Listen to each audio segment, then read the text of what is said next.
Bonjour à toutes et à tous et bienvenue dans l'épisode 5 de la saison 3 de Meeting. Et aujourd'hui, c'est un épisode un peu spécial, un épisode hors série, puisque ce n'est pas un sportif professionnel, mais un journaliste sportif qui est avec moi. Il s'agit de Florian Gauthier. Salut Florian, comment tu vas? Salut Lucien, ça va et toi? Ça va, super. Bon bah écoute, on va commencer tout de suite l'épisode.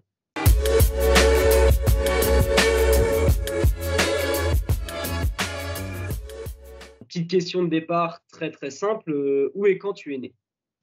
Je suis né le 20 janvier 1996 à Saint-Germain-en-Laye dans le 78. Alors on va parler un peu du journalisme. Est-ce que quand tu étais petit, toi, c'est déjà quelque chose qui te passionnait ou c'est venu après? Tout petit, je voulais être cuisinier, ce qui faisait très plaisir à ma grand-mère. Et ensuite, je sais pas, j'ai une période où je voulais être zoologue, je voulais étudier un peu les animaux sauvages en liberté, etc. Et puis très rapidement, quand j'ai fait mon stage de troisième avec Carl Olive, l'ancien directeur des sports de Canal+, j'ai pas lâché, je savais que c'était ce que je voulais faire. D'accord. Ok. Et alors, actuellement, on te connaît plus pour tes vidéos, évidemment, avec les sportifs professionnels. On va en parler après. Est-ce que toi, quand tu étais plus jeune et même maintenant, est-ce que tu as fait du sport? Oui, oui, oui, bien sûr, bien sûr. J'ai fait beaucoup de sport depuis tout petit, hein. Petit, je faisais un peu de natation, j'ai fait du judo, du foot. Euh, j'ai fait 8 ans, 7 ans d'équitation, 8 ans d'athlétisme. Maintenant, je fais du futsal. Donc non, je peux pas vivre sans faire de sport. D'accord. Donc, très sportif. Et quand tu t'es lancé dans le. Enfin, quand tu commençais à te prendre des passions pour le journalisme, est-ce que tu étais déjà plus orienté vers le journalisme sportif ou tu Ouais, hésitais un peu? direct. Non, journalisme sportif, c'est tout ce que j'ai voulu faire depuis toujours. Après, j'avais fait un stage à l'agence France Presse, à l'AFP, où tu ne fais pas que du sport. C'est quelque chose, je me suis dit, bon, là, c'est peut-être quelque chose qui m'intéresse quand même, mais vraiment, non, globalement, ça a toujours été sport, sport, sport.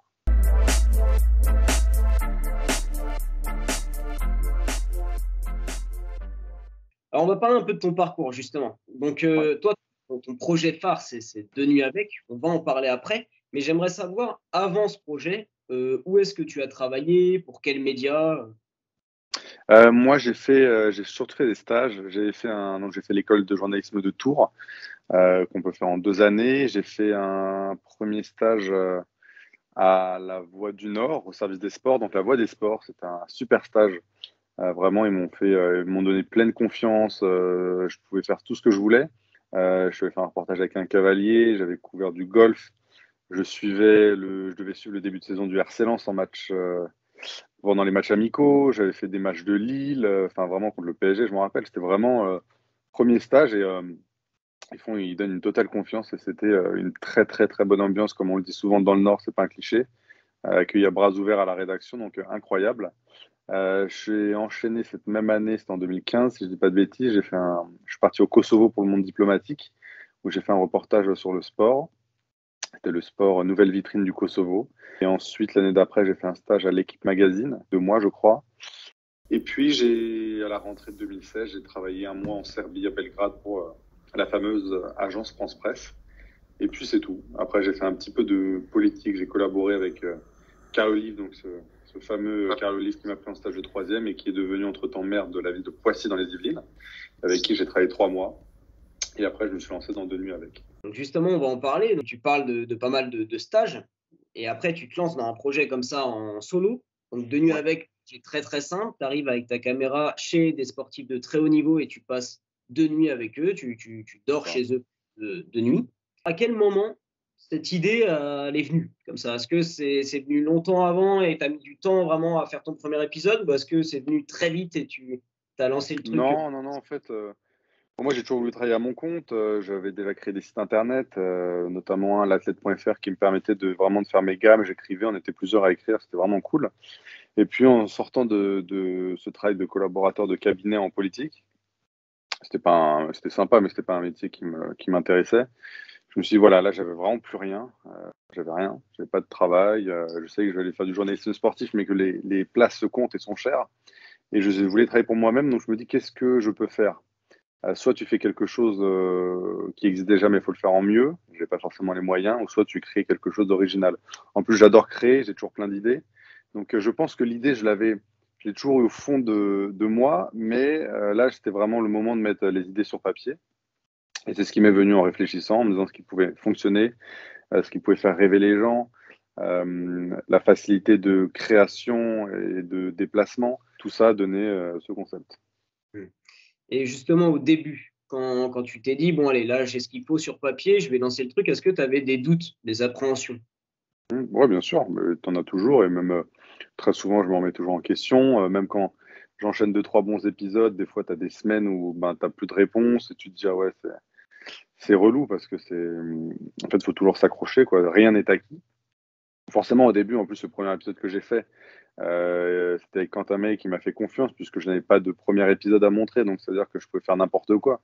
J'avais pas de référence. Et surtout, je me suis dit, du coup, c'est le premier épisode qui va être ma référence, donc il faut absolument pas que je me loupe. Et non, je m'étais mis une pression monumentale. Maintenant, j'ai plus du tout d'appréhension quand je vais tourner. Vraiment, maintenant, c'est tranquille. Je maîtrise totalement, mais il y a toujours quand même des remises en question, faire évoluer le concept, réfléchir à des nouveaux graphismes, des nouvelles séquences. Se dire, bah là, ça marche bien, mais bon, c'est peut-être un peu la routine. Enfin, c'est toujours se remettre en question. Et comment tu procèdes pour choisir les sportifs? Est-ce que toi, tu choisis un peu comme ça en fonction des réponses ou tu as vraiment ciblé des sportifs que tu veux? Ça dépend.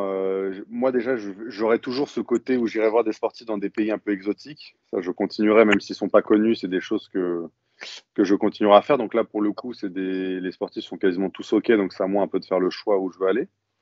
Et ensuite, j'essaye de faire des gros noms, parce que c'est ça qui attire. Et ça, pour le coup, j'ai un peu moins le choix. Je tente souvent et je vois qui me répond. Et puis après, ça dépend. Des fois, je me dis, bah tiens, là, ce serait bien de changer un peu de sport, parce que j'ai fait pas mal de foot. Là, justement, à la rentrée, je me dis, ça fait très longtemps que j'ai pas fait des épisodes foot qui fonctionnent, c'est-à-dire prendre des joueurs du moment. Je me suis remis sur cette partie. C'est toujours une réflexion de voir qu'est-ce qui peut fonctionner, qu'est-ce qui peut intéresser, changer, varier. Ça va dépendre vraiment du moment. Mais de toute façon, je contacte tout le temps, je relance, et après, c'est à moi de voir ce qu'il faut faire au moment. Et ce que j'ai trouvé un peu bizarre, enfin, ce qui est très bien, mais ce qui est assez bizarre, c'est que tu as beaucoup de footeux qui pourtant sont réputés pour être un peu les plus durs à avoir. Mm. Et il y a des sports que tu as pas encore eu. Tout à fait, mais c'est une très bonne réflexion et c'est un paradoxe que je m'étais noté parce que c'est vrai que le foot, on dit que c'est un monde très fermé, etc. Mais au final, c'est ceux qui m'accueillent le plus. Si tu prends des sports comme le tennis, c'est quasiment infaisable. Le cyclisme, c'est très dur aussi. Le volley, tu fais bien de le dire parce que peut-être depuis les Jeux, ils sont un peu plus connus, mais c'est vrai que ça reste un sport un peu, pas un gros sport en France. Et j'ai contacté quelques volleyeurs qui m'intéressent. Ça donne rien. Donc ouais, c'est très bizarre. Tu as des sports comme ça où c'est pas évident du tout. C'est vrai que des fois, je me dis, ouais, je comprends pas forcément. À part De Nu avec, tu as aussi d'autres projets qui sont mis au fur et à mesure. Donc, tu as travaillé avec Lidl pour C'est un ça. projet qui s'appelle Made in Hand. Donc, où Ouais, tu passes une journée, là, cette fois, pas deux, mais pas de nuit, mais une journée avec c'est ça. ou une handballeuse ou quelqu'un du monde du handball, un entraîneur, etc. Tout à fait. Si tu fais un autre petit concept, c'est donc là, c'est avec Decathlon, tu fais Ouais, un entraînement avec. Tu as notamment fait un entraînement avec Kevin Ramirez, capitaine de l'équipe de ouais. France de salle. Est-ce que ça, c'est un aboutissement qu'on vienne un peu te démarcher en disant ton projet, ça nous plaît, on voudrait le mettre un peu dans notre entreprise, faire un dérivé, quoi. Ça montre que le concept fonctionne, que je suis sur la bonne voie. Et puis, plus honnêtement, ça me permet de gagner ma vie parce que de nuit avec, je ne la gagne pas. Et c'était aussi un objectif de ma part, c'est-à-dire que c'était d'être visible avec la série. Et derrière, ce qui fonctionne maintenant, c'est oui, d'aller chercher des partenariats. Et puis pour le coup, c'est Lidl et Decathlon, c'est vraiment moi les personnes avec qui j'échange pour ces concepts-là sont formidables. Vraiment, c'est carte blanche, ils me prennent pas la tête. C'est des marques et pourtant j'ai une vraie liberté. Et c'est aussi ce que je voulais, c'est-à-dire que c'est travailler avec des marques, mais rester assez libre. Et là, tout est réuni, donc vraiment, il n'y a rien à dire, quoi. Alors j'avais une autre question, donc ton concept, il s'appelle Deux nuits avec. Nous, c'est ce qu'on voit. Mais est-ce que toi, tu arrives, je sais pas, une nuit avant ou tu restes après? Comment ça se passe? Certains, je les contacte avant. Après, globalement, les premières minutes, alors très souvent, je sais pas, ils vont venir me chercher à la gare, à un endroit, donc on va discuter avant. Des fois même, on commence à filmer, mais très rapidement, un super bon climat s'installe parce que je pense qu'ils ont compris le concept. Au final, j'arrive quand même à les mettre à l'aise. C'est vrai, c'est quelque chose que je ne soupçonnais pas chez moi et puis je reste jeune et tout, donc souvent c'est des jeunes aussi, donc très rapidement on s'entend bien. Et puis après, on parle beaucoup hors caméra. Donc très vite, on a des centres d'intérêt en commun et c'est beaucoup plus facile. Quand je vais à l'étranger, assez loin, je reste plusieurs jours après. Alors, je vais prendre un hôtel, je vais prendre autre chose, mais il se peut que je revoie le sportif ou quoi. Mais sinon, non, non, je viens vraiment le jour J et je repars à la fin du tournage. D'accord. Sur YouTube, donc là, maintenant, tu as 25 000, presque 25 000 abonnés. Quasiment. Aujourd'hui, je vais les avoir. Est-ce que toi, tu es très attentif à ça? Est-ce que tu checkes beaucoup le nombre d'abonnés, nombre de vues, tout ça? Ou est-ce que voilà, tu laisses un peu venir et tu sais que ça va augmenter petit à petit? Bah oui et non. Non, parce que l'idée, c'est vraiment d'en vivre. Et j'arrive à en vivre, donc en soi, c'est une fierté, quoi. Je vis de mon concept. Voilà, c'est parfait. Euh, oui, parce que forcément, plus tu auras un nombre d'abonnés important, plus tu pourras démarcher d'autres partenariats, etc., etc. Et ça reste une certaine forme de reconnaissance. Mais je suis vraiment pas à fond à me dire, oui, moi, le but de ma vie, c'est d'avoir 100 000 abonnés. Pas du tout. Moi, le but de ma vie, c'est d'en vivre très correctement et c'est ce qui se passe. Donc c'est top. Après, le petit truc, moi, des fois, ça, je me dis, et c'est ce que j'ai souvent en commentaire, c'est que les gens comprennent pas pourquoi j'ai si peu d'abonnés par rapport au contenu. Ce qui joue beaucoup, c'est évidemment l'algorithme YouTube où tu dois poster des vidéos quasiment tous les jours, toutes les semaines. Et moi, le concept, c'est que je peux pas, j'en poste une par mois. Je sais qu'à un moment donné, je ferai peut-être une vidéo qui va faire un déclic total et que ça va exploser. Mais je cours pas non plus après, quoi. L'idée, ça va être de continuer le développement, c'est-à-dire continuer à faire des sportifs, soit des gros noms et continuer à faire des sportifs un peu plus confidentiels. Ça, c'est vraiment ce que j'adore. Et puis, ça va être ce que je commence à faire en ce moment, c'est-à-dire faire des hors-séries. Là, je suis allé voir Jean Lassalle, pareil, vidéo qui peut, je pense, très bien fonctionner. Et derrière, ça va être de continuer ça vraiment sur l'année prochaine, c'est de faire ça à fond, d'aller chez des gros noms hors sport.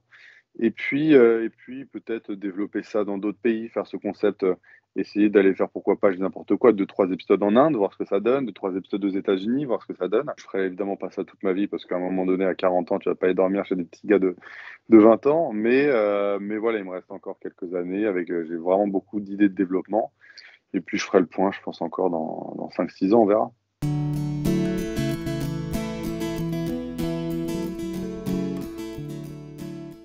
Parmi tous les sportifs chez qui tu es allé dormir, le plus drôle, ce serait lequel?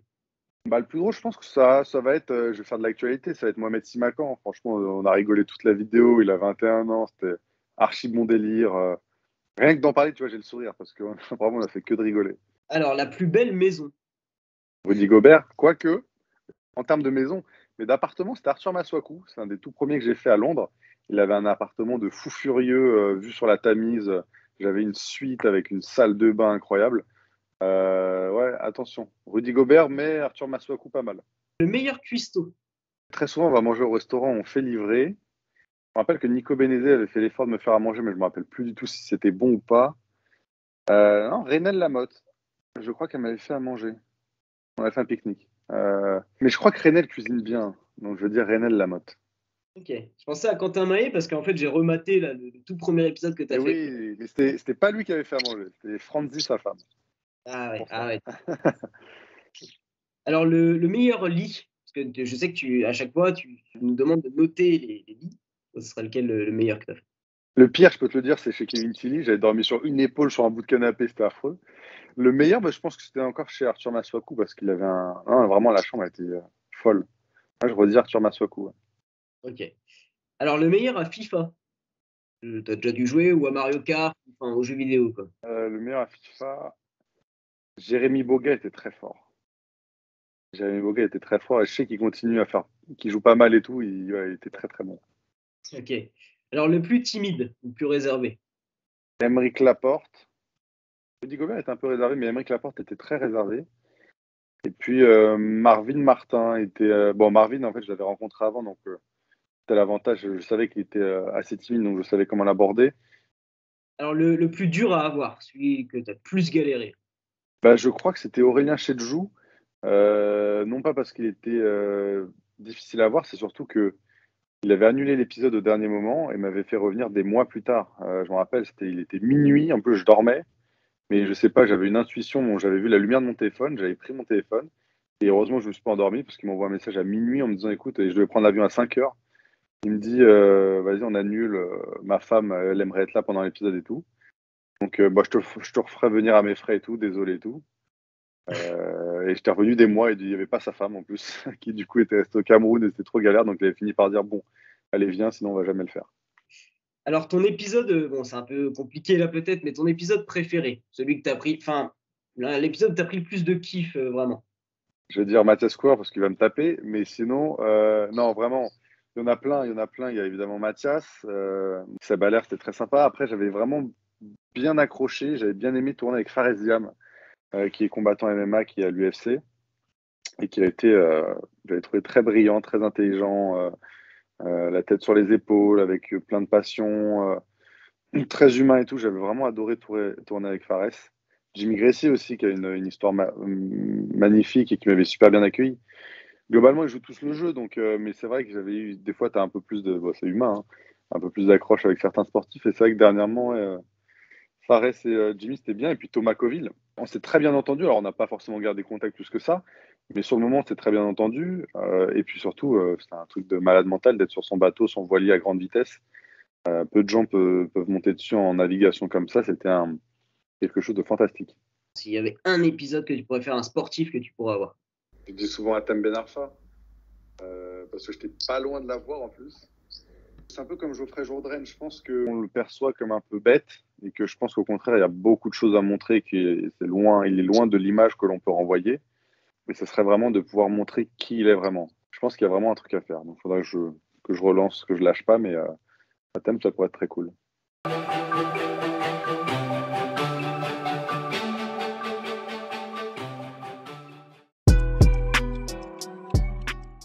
C'est super compliqué ça. Mais je veux dire série parce que j'attends avec impatience la nouvelle saison d'Ozark. Très très grande série.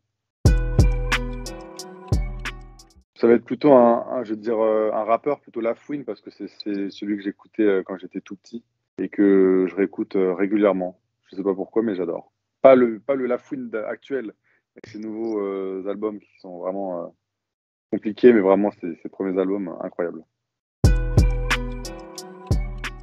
Ça va dépendre du moment, mais si je dois dire plat sucré, je vais te dire tarte à la rhubarbe. J'aimerais aller avec mon meilleur pote en Ouzbékistan. Je crois que c'est en Ouzbékistan. Samarcande. Pour aller voir les beautés de Samarcande. Et je crois que c'est Ouzbékistan. Voilà. Donc peut-être l'été prochain. Cuisiner, j'aime bien. Ça m'apaise vraiment. Et de temps en temps, j'aime bien faire des petites recettes. Après, je suis très ouvert. Enfin, je lis énormément. Petit, je faisais de la musique, mais ça, c'était pas mon fort, je vais pas te mentir. J'ai fait 6 ans de guitare, je suis incapable de te faire un accord. Ça va tourner autour du sport, les chevaux. Je vis dans un haras, donc j'ai la chance de côtoyer des chevaux de haut niveau tous les jours, donc c'est un autre monde encore. Les voyages, ça va sans dire, mais c'est déjà pas mal, je pense. En journalisme, déjà, ça va être, c'est ce que je dis souvent pour parler de mon concept, c'est un mélange d'intérieur sport et de gérer dormir chez vous. Donc, c'est vraiment 2 émissions dont je raffole et que j'ai très souvent regardé. Intérieur sport pour la perfection de l'image et la qualité des documentaires, et gérer dormir chez vous pour l'ambiance, pour la façon dont il filme et dont il se débrouille. Et c'est vrai que Carl Olive, avec qui j'ai fait mon stage, je pense qu'il m'a quand même bien formé dans mes premières années, donc je lui dois beaucoup. Mais j'ai pas de modèle. Je sais pas si c'est bien d'avoir un modèle ou pas, mais j'en ai pas. C'est une phrase, mais ce que je dis à chaque fois qu'on répète quand on est petit et que je trouvais mes débiles, démago possible et tout, c'est le travail finit toujours par payer. Et au final, c'est en faisant ce concept que j'ai compris le sens de cette phrase, qui est vraiment absolument banale. Mais quand tu as un projet comme le mien et t'as pas d'autre choix que de t'en sortir par le travail, tu comprends que si tu travailles vraiment bien et d'arrache-pied, le travail finit toujours par payer. Ça veut pas dire que tu vas être millionnaire, ça veut pas dire que tu vas réussir tous tes rêves, mais au moins ça rapportera toujours du positif. Même si tu vas pas réussir la finalité de ce que tu voulais faire, sur le chemin, tu auras tellement de choses positives que ça va peut-être t'amener autre part, faire autre chose, avoir d'autres contacts. Mais le travail, vraiment, il n'y a pas de secret. En tout cas, je te remercie, Florian. Merci à toi pour l'invitation. Voilà, bravo à toi, vraiment. Merci beaucoup. Merci pour l'invitation, c'était cool. De rien, c'est normal. Salut, Merci Florian. à toi, Lucien. Ciao. Salut. Meeting, c'est des rencontres, du partage et de la passion. abonnez-vous.